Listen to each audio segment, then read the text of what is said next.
Welcome back to News to Talk 1380 WAOK. Bishop Thomas Weeks is our very special guest. He has a brand new book, just out this week, What Love Taught Me. This book has 8 powerful chapters to remember. And Bishop Weeks, one of the chapters, chapter 3, says that prophetess Juanita Bynum she wanted to be the next Oprah at any cost. What do you mean by that? Well, if people get into the book from chapter 1, chapter 2, chapter 3, all the way down to chapter 8, they'll recognize the cohesiveness. In chapter number 3, the immediate focus is dealing with both of us. I deal with the fact of how ambition without balance equals abomination. It's from the Proverbs scripture where it says, a false balance is an abomination before the Lord, but a just weight is his delight, which means that God gives you a balance on your natural ministry and also on your spiritual ministry. And there has to be a balance between the two. So if you look at one hand, you're carrying your natural ministry, your social life, who you touch, who you're with, and who you're around. On the other hand is your spiritual ministry, who you empower, who you guide to God, who you increase and encourage. Well, Juanita's always been a genius, and she's been tilted very heavily on the spiritual side, and people have never really seen the other side, the true author, the playwright, the song writer, the psalmist, etc. And so now she's swung from this side way over here, from the spiritual 5 a.m. women all the way over to this social woman on this side, and there has to be a balance. Therefore, there was a person that came last year this time that promised her some things concerning Oprah, and that there was a direct connection that she would automatically slip into a certain position. And in the book I go into great detail about some of the communications, thoughts, and patterns, but this person was very misleading concerning the intent, and I cautioned Juanita about it. I cautioned her last year this time about the person, not the desire. About the person, because the desire to be great, because she's a wonderful talk show host. She has hosted TBN, a number of other great shows. She's quick on her feet.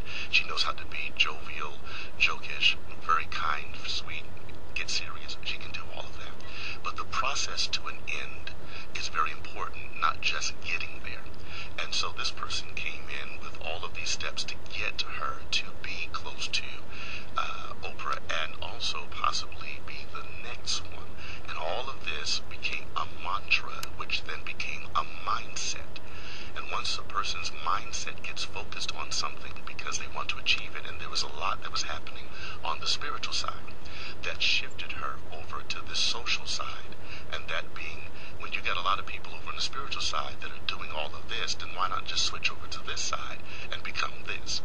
And then I had to caution her again, even after the conference that she had, and she came back to my office and she wanted to reconcile, and we spent 2 hours just talking around my office. 3 days later, I was texting her, she was texting me, and we came through this whole communication, and I tried to stress to her on that night, one of my reasons for going there, from the texts I got from her, is that, Juanita, you got to get back to God. You have to come over to this side and begin to share the balance of prayer, seeking God's face, finding this out, because this person and some other people have pulled you so far over to the other side without allowing you to be able to be balanced. Now you're tilting. And she didn't want to hear that. And that's one of the reasons why I had to get up and leave, because all of the stuff that was sitting in her, because of a lot of other issues I go into the book about. And that's what spewed all of this to the place of the drama, the dramatizations, the conjectures, the innuendos, all the other stuff that came out, because somehow or another there was some need from the people in the camp that's around her to continue to make her become huge. And that was dangerous. And she was already huge. She was huge on one side. She was huge on the side of the spirituality. She was being acknowledged and known. And yes, she's known in the social ministry, the secular side. But there's a parity that is not necessarily there. So when you lift one side, you look at 10,000 pounds in notoriety over here on one hand, and you might be looking at 110 or 210 or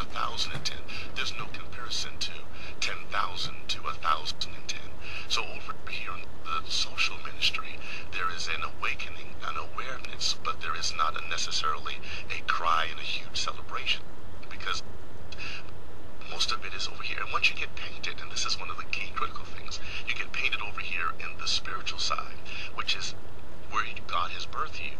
It's not that you can't come over and do the social ministry. You used to call it secular. Today I call it social ministry, because you need to connect with people. You need to be in other areas, as Jesus went to the Pharisees and Sadducees and ate with them and talked with them and shared with them. You must be connected. But how you get there, who takes you there, key what I just said, who is the person that's supposed to take you there? Because the enemy will, once he knows what your desire is, he'll send people to you that will make you feel like they can get you there, but they'll be the end up. That's the way it happens always. You can see people that have great modeling ministries, and they hook up with somebody that's an agent, and next thing you know, the agent's sleeping with them, and then the agent gets them pregnant, and the agent gets them on drugs, and all this, and they never make it to. Why? Because you need to find somebody that doesn't have any interest in your physical attraction, in your money, in your momentum. They have interest in your possibility of your potential getting to where you desire it. But when you get with somebody that needs you for whatever it is and uses you, and I talk about it in the book, about the people that are around her that keep using her, and that's one reason why she couldn't shift all the way in her dynamics. And this drive that this person promised her, and these texts and telephone calls, and I break it down in the book, and I lay it out there, is what drove her to a certain place that she couldn't come back from. 404-892-2703. Bishop Weeks, let's take a phone call from Minister. Can you please pronounce your name for me? My name is Curtis. Your name is Curtis? Yes. Okay, I had Minister. That's all right. Okay, go ahead, Curtis. What is your question? My question is, I don't know if anybody remember the story of the Emperor's New Clothes. And I think that's what we have here this morning, the story of the Emperor's New Clothes. I think when we try to perpetrate or put people from the facts, in my life, when you take your relationship out on the public view on the street or how whatever happens, you bring the public into your personal lives. And I think that we have a distraction here. I don't know Miss Bynum, and I don't know you, sir, but when I see a woman's face on TV the next day look like that, and then we walk around and want to distract and deflect from that, and you write a book about love and all of this stuff, you know what, I'm 54 years old, and all this sounds to me like in the street world they used to call it, hey man, this guy got game. It's just, all this is just a distraction. Well, I don't want to get into your personal relationship, but I think that it's all fake. Okay. Everything's fake. Well, let's ask Bishop Weeks.